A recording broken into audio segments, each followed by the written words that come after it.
Coogs House. All right.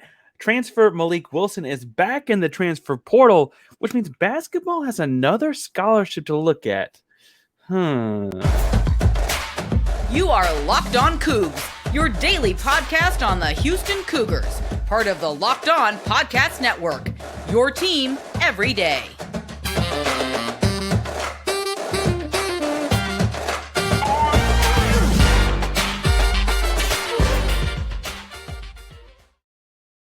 Welcome to Locked On Cougars, the daily podcast about your Houston Cougars. I'm your host, Houston-born teacher and coach Parker Ainsworth, here to break down all things Cougs. If you're a U of H fan or just a hater who came to stop by, please be sure to subscribe down below. That way you can latest on the Cougs in your newsfeed each and every day. We appreciate you making Locked On Cougs your first listen of the day. Welcome back to the YouTube channel. It is good to see you again. Remember, doing a giveaway every 250 subscribers. Our next big mark is 1250. It looks like we're at about 1,000 and over 30 at the recording of this episode. So be sure to hit subscribe to help get us there, and then comment and like so we know that you're entered in the contest. We don't know we're giving away quite yet at 1250. We're going to build up to every 1,000. It's going to be a big one, right? If after talking about the transfer portal and basketball and stuff, you're like, I'm tired of talking hoops, tell us down below if you like crunchy or creamy peanut butter on your PB&J specifically. I think they can be different on different things. All right, so today's episode is going to be focused on Mylik Wilson's exodus, and then what's going to happen with Houston Cougars men's basketball team in the transfer portal. Obviously, a very highly touted program nationally, looking at some highly touted guys nationally, and Mylik Wilson going out does bring up a scholarship spot.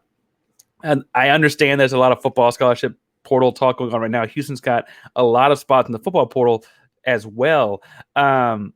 We're hoping that some of that gets shaken out over the course of Sunday, Monday, and even early Tuesday. And so I'm thinking that's a football ep for the everydayer, you and I, right? We'll talk again tomorrow about the football portal and kind of what's looking at there after a crazy weekend of a bunch of guys entering. Some guys from the city of Houston even entering, and they maybe want to bring them back home. That's looking like Tuesday's episode because more news will shake out over the course of as we'll lead into Tuesday. So today, let's talk some about hoops. Mylik Wilson is in the transfer portal. If you don't recognize that name, it's because he did not see the floor last season. Mylik Wilson was a redshirt player for Houston last season. Now, he's not a redshirt freshman. He actually had spent a pair of seasons at Louisiana, formerly Louisiana Monroe. And while there, he averaged 11.5 and almost 13 points per game his 2 seasons there, about 5.5 rebounds both seasons, about 3 assists both seasons, and about 2 steals both seasons that he was at Louisiana. He was a Sun Belt Rookie of the Year, all Sun Belt tournament team as a sophomore, very talented Sun Belt kind of guy, and then transferred to Texas Tech for his junior season. He played just 15 minutes a game while he was at Texas Tech, though. And for what it's worth, he had a fairly productive 15 minutes. Again, about 2.5 points, a rebound and a half, an assist and a half, and a steal and a half per game in those 15 minutes, right? So, like, productive on the floor, but didn't see the floor a whole lot there. Kind of ahead of the turmoil, he got out of Texas Tech and came to Houston last offseason as a transfer guy with the COVID year and all that kind of stuff. He has a couple years of eligibility, or he had a year of eligibility.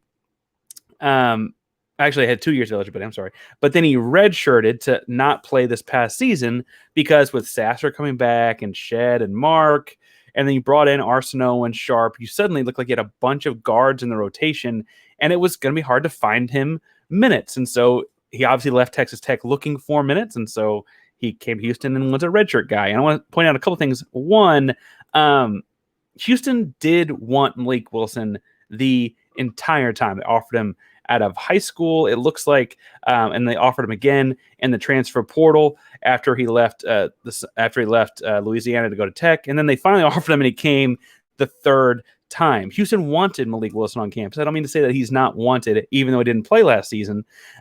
He's a very Houston Cougar kind of basketball player. He's a tough, hard-nosed defender. One guy that Kelvin Sampson even called the best perimeter defender on the team, and was a practice player last year doing all this kind of stuff. Sampson credited some of the offensive growth you saw out of Sharp and Arsenault and the young guys as because it was like an effect of having to go against Malik every day, right? Like obviously Sash and Shead cover each other in every 1-on-1 drill, but like Malik is pushing guys in a different kind of way than most freshmen are getting pushed by a redshirt guy. A redshirt guy doesn't typically have the kind of experience that Malik does.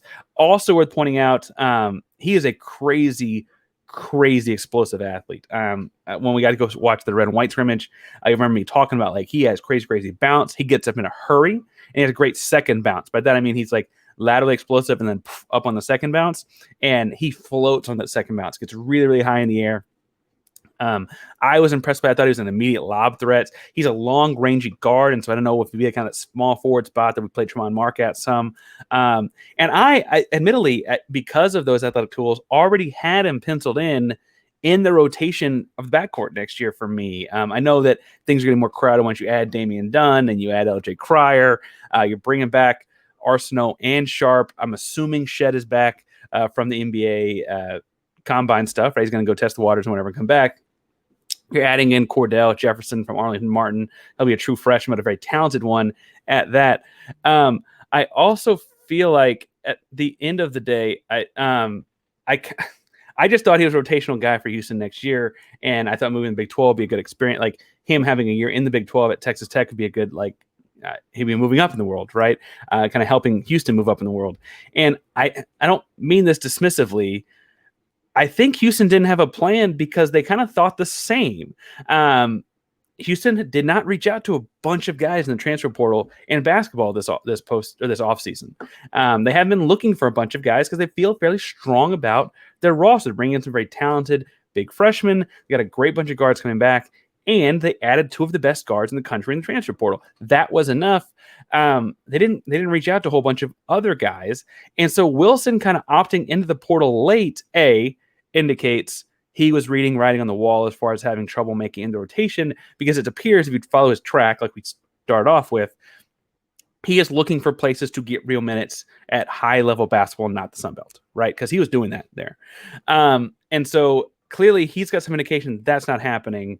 But also, I think Houston kind of assumed he was going to stick around because of how few guys they talked to. And with how few guys they talked to, I wonder if Houston is kind of like starting a step behind and looking at what comes next. Mylik Wilson leaving does mean of the 13 scholarship spots on the roster that they have 12. And so theoretically, they could go get another scholarship player. We talked before about like to find a walk-on kind of deal, whatever. In the days of NIL, actually could have someone that's making $500,000 in NIL pay for their own school. I guess it is a state school. I wonder where they're going to go with that. I've got a few names I want to look at, and I want to talk about that in the second segment. But first, I want to talk some about FanDuel. Now, our buddies over at FanDuel are the number one sports book in America, and it is baseball season. It's grand slams, no hitters, double plays. They're all back. There's no better place to get into the action on the MLB than at FanDuel, America's number one sports book. That's because right now, new customers can set up to the plate with a no-sweat first bet up to $1,000. Just go to FanDuel.com/lockedon to sign up. Place your first bet and get up to $1,000 back in bonus bets if you don't win. Okay, Monday, Toronto is visiting Houston. Yeah, we all know they've got somebody in that. Yep, we understand what they got there in Toronto.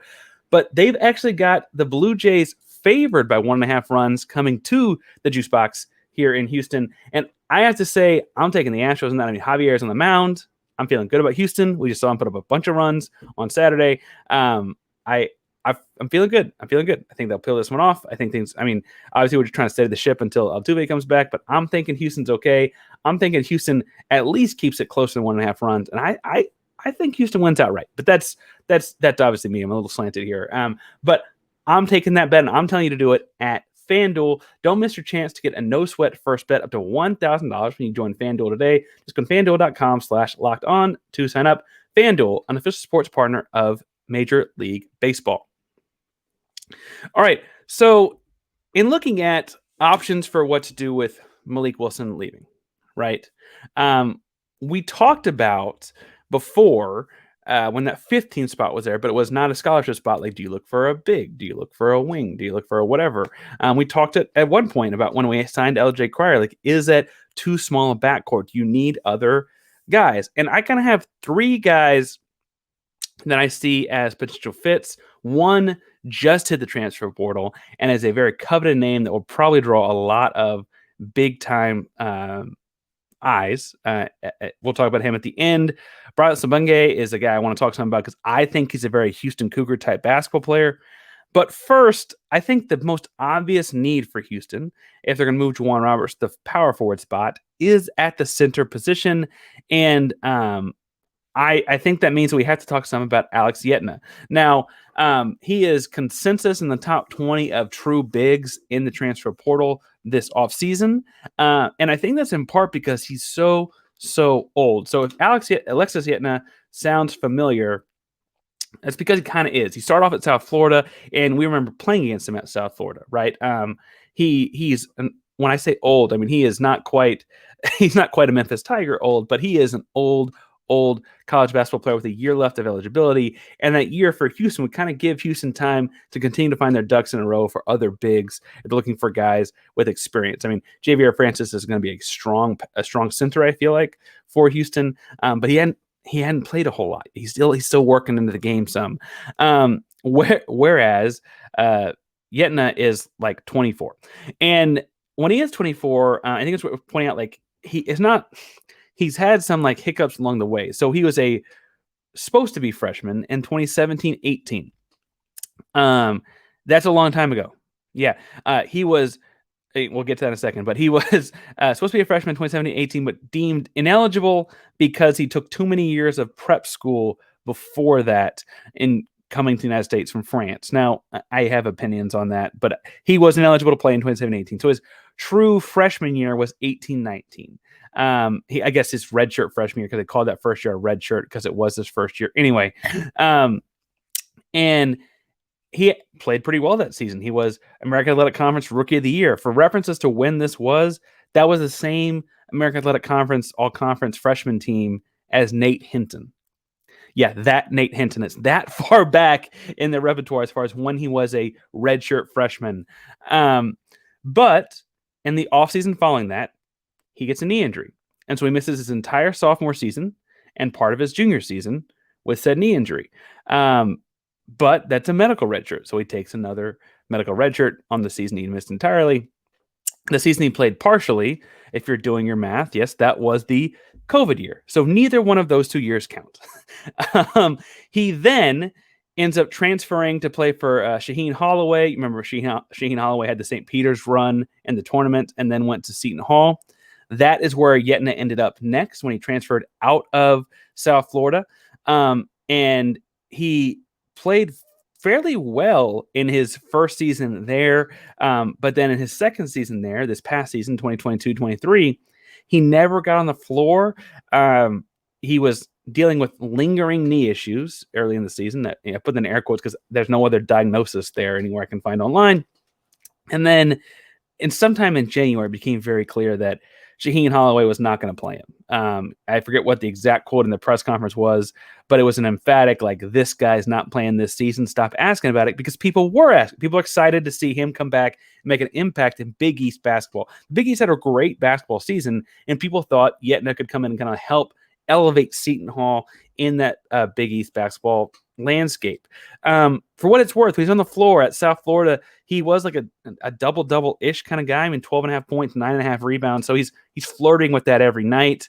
He came back from injury and still had 9.5 and 7.5. So like he's consistently there. And for what it's worth, before the initial knee injury, he was getting 30 minutes a night. Like, he wasn't like an out of shape big guy by any stretch. In his one season of really getting to play at Seton Hall, he was only getting 23 minutes a night.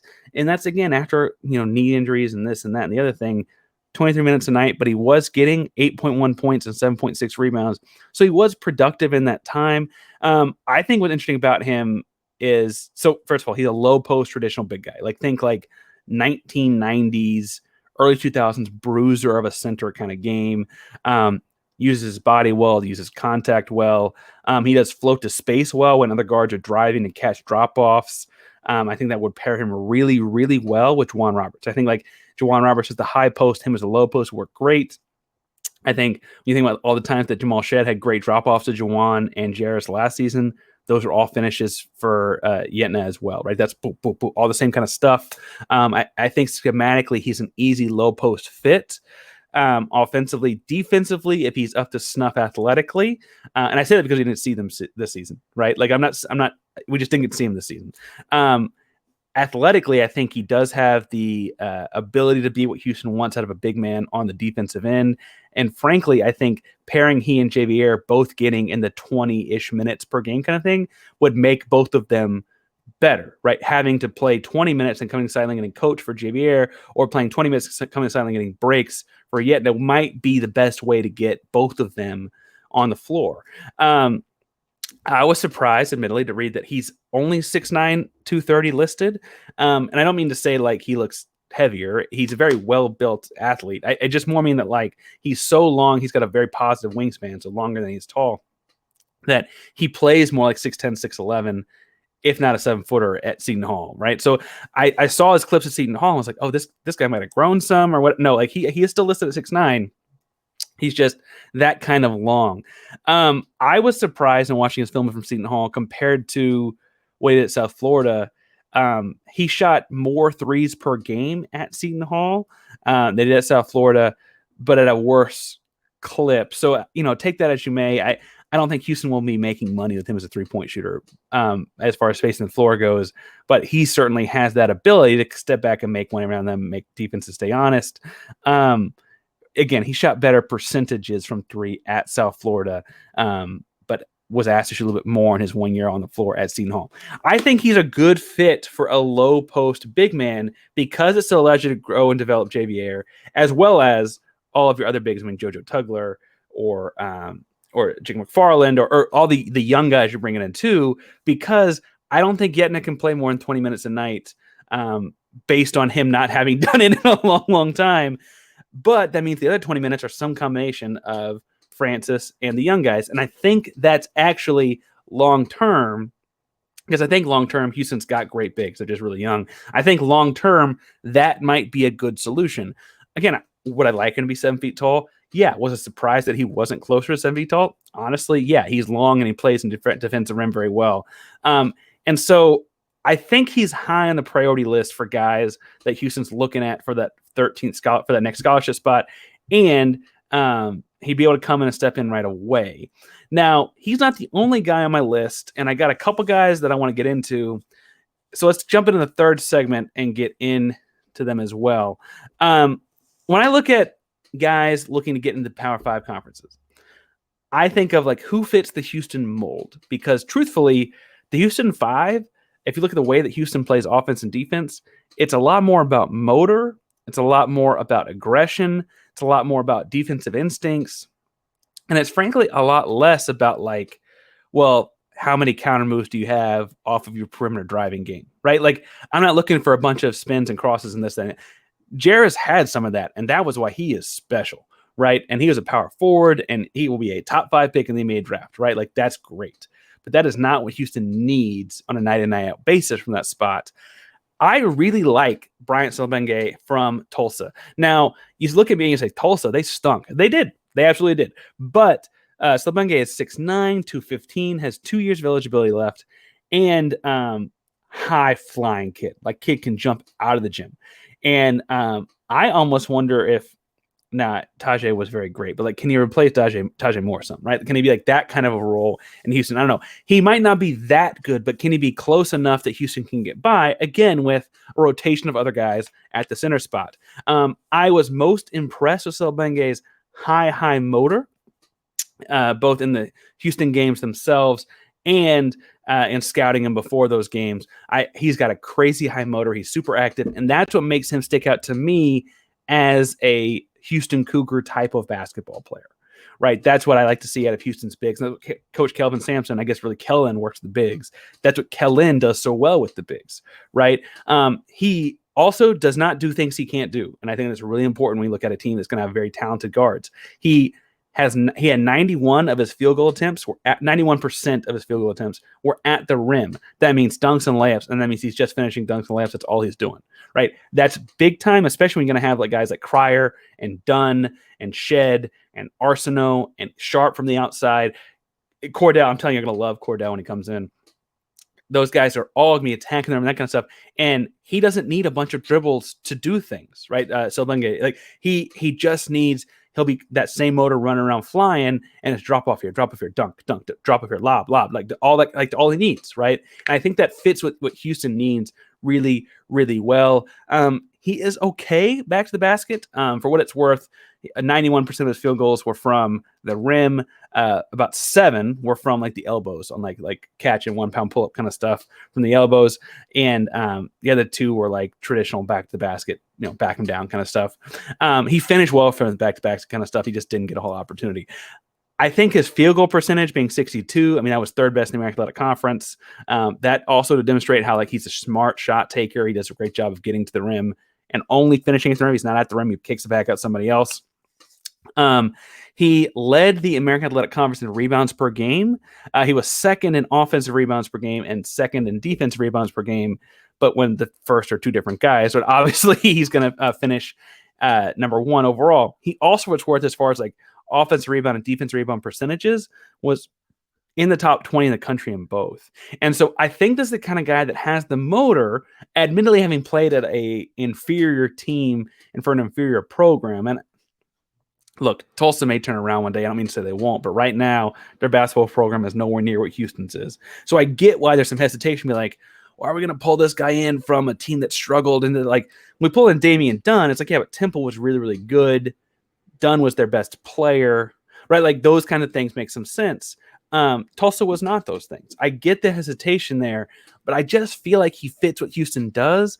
And I feel like if given a chance to shine with Houston, the length, athleticism, explosion, and that motor, folks, I'm telling you, like he's going to make someone a really, really like look really smart in the transfer portal next season. I also think it's worth pointing out he's in Big 12 country at Tulsa. He's looking to move up in divisions or looking to move up in conferences. I'm sorry. But that's, I mean, he's looking at all these same schools that Houston's playing against. It's not like Houston's the only one out there to get him. Houston just had the insight and upfront scouting report on the first time around. He admittedly would be more of like an athletic 5 with Juwan at the 4. And so I think that's kind of what I'm saying as 2 guys down at the 5. My last guy I want to mention is a guy that literally just hit Sunday evening, the transfer portal. And a guy that I have to say, if he were to come to Houston, is not a big man, but still might be a game changer in the kind of way that moves Juwan Roberts back to the center position. And that's this kid out of Texas Tech named Jalen Tyson. Now, Jalen Tyson is a 6'6" wing. He was class of 2021. He's from Plano, Texas. Initially committed to Texas Tech. And then when Chris Beard left Texas Tech to go to Texas, he also decommitted and recommitted to Texas. And I think that's got a lot of people assuming that after in the transfer report from Texas Tech, he may jump and go to Ole Miss because that's where Chris Beard is now. And don't give me we could talk for a long time about like the morality of taking on Chris Beard right away at Ole Miss and da. But from a basketball perspective, a lot of people are assuming that he's getting back into the portal to follow Beard to Ole Miss because Ole Miss is not going to have the backlog of players that he had at Texas to play behind, and he liked Beard or whatever already. I don't know. I will say Houston was in his top 4 out of high school. Houston was his top 4 out of high school, and he liked the staff, it appears. Houston, again, made it that far. Houston was one of his top options, and he's already been to 2 of his other 3, right? Admittedly, coaching staff changeover and those kind of things, but like he's already been to 2 of his other 3 in the top 4 when he was coming out of high school, and Houston is one of the top options left, I would assume. Now, admittedly, this is more or less replacing athletic wing with an athletic wing, but Tyson is much more ready to get on the floor and play right away. At Texas Tech, he had 10.7 points and 6.1 rebounds while on the floor, and he was playing as a redshirt freshman in 2022-23. He missed the entire 21-22 season, transferring mid-year, and then redshirting the second half of once he transferred mid-year. Kid was a 4-star wing. He shoots 40% from 3 on over 3.5 attempts per game. That's a lot of volume for what Texas Tech was doing. They were not a 3-point shooting team, and that's a lot of volume for them. His 2-pound pull-up, we think about what Tremont Mark did so well. His 2-pound pull-up was okay, but he did a lot better off of pump faking the three and then getting to the lane and finishing around the rim. He's 6'6" with long arms and does a really good job of absorbing contact once he gets there. Finishes both sides of the rim, both hands, drives with both hands, etc. Like a great athlete. What I like about him in Houston is he could be almost, he's a little undersized, but a power forward type because he guards a bunch of different positions. He's a great perimeter defender. I was impressed in watching his stuff at Texas Tech about how well he was in the low post defending guys. The length helps a lot there. And he didn't back down from guarding, whether it's what's the big Flo Thamba, right? That's the big Baylor guy he's having to cover for parts of the game. Like he covers lots of different types of athletes. And in Houston's system, we prioritize defense. I think that plus the versatility of ways he scores and the shooting from behind the arc when all the other guards are driving and kicking. Will Houston be small with him as the power forward? Yeah. I guess you could probably work out someday where maybe you pull Damian Dunn off the bench and start Tyson or vice versa. But truthfully, I almost think it becomes but if he's on the floor and they're too small, because he can still guard a lot of power forwards in the conference. He's shown that literally a year ago at Texas Tech. And when they have to guard us, they got to put a power forward out on him at the perimeter. And then he drives and punctures the defense, and guys get twisted up from rotations, and someone's open for three, and that could be Dunn or Cryer. And all of a sudden, it's like, whoa, things start shaping up Houston's way very, very quickly. I don't know if he's the kind of guy that Houston can get. He may have already made up his mind once he entered into the portal, and he may be one of those kind of guys. I do think, though, that there's something to this, and if Houston were to land him shortly after losing Malik, positionally, they're not getting any deeper at the spots I think we think they might need to, but I do think they're getting a lot better. And I'd be really, really intrigued to see where that kid goes. He's a really, really good basketball player. Like the kind of guy that's probably a pro in a couple seasons, right? So I'll be following those kind of names. Other names I had on my list were the two Oklahoma State guys, Caleb Boone, and Musa Cease. Musa Cease is 7'1", a traditional big man. Obviously, he's more of your down low kind of post guy. He would be a continued development project. I think he'd make an impact right away, but he might be better in a couple years than he is right now. And then Boone is another low post guy. I'm reading between lines here. He's got a younger brother that is also a senior in high school or JUCO kid. I can't tell, but it looks like they may be a package deal. And Houston does not have two spots. But Caleb Boone's a good basketball player. So I can see him being a good low post guy that comes into Houston's a great passer as well. But that's my set of options I see happening. If Houston's going to replace Malik Wilson very quickly, I would encourage them to do so. And I'll be following it all day, every day at Painsworth512. You can find me at Painsworth512, PAINSWORTH512 on Twitter, Instagram, and all of the various social media handles. I'll be happy to talk all things Coug basketball, baseball tomorrow episode for the everyday listener. We're going to be talking about football transfer portal as well, so make sure you tune into that. Again, just want to see some more stuff shake out between now and then, see exactly what we're talking about, right? So that's tomorrow's episode. But we got to catch up on the Cougar baseball team because they're kind of coming in hot to the American Athletic Conference tournament at the end of the season. I mean, they're playing really well right now. Softball doing well right now too, or had a good weekend, I should say, as well. All things going Houston Cougar way. Oh, and Corey Julks is doing pretty well for the Stros, huh? Good stuff happening in Houston. If you want to find me and talk about it at Painsworth512, PAINSWORTH512. Thanks so much for making Locked On Cougs your first listen of the day. If you're looking for a second listen of the day, I'm going to recommend Locked On Big 12. Josh is on the show last week. Does a great job there of following the conference realignment stuff each and every day. They are all Big 12 all the time. Josh does a great job with that show, so go check that out for a second. Listen, thank you all so much for listening to Locked On Cougs. Locked On Cougs is a proud member of the Locked On Podcast Network. That means your team every day. Go Cougs.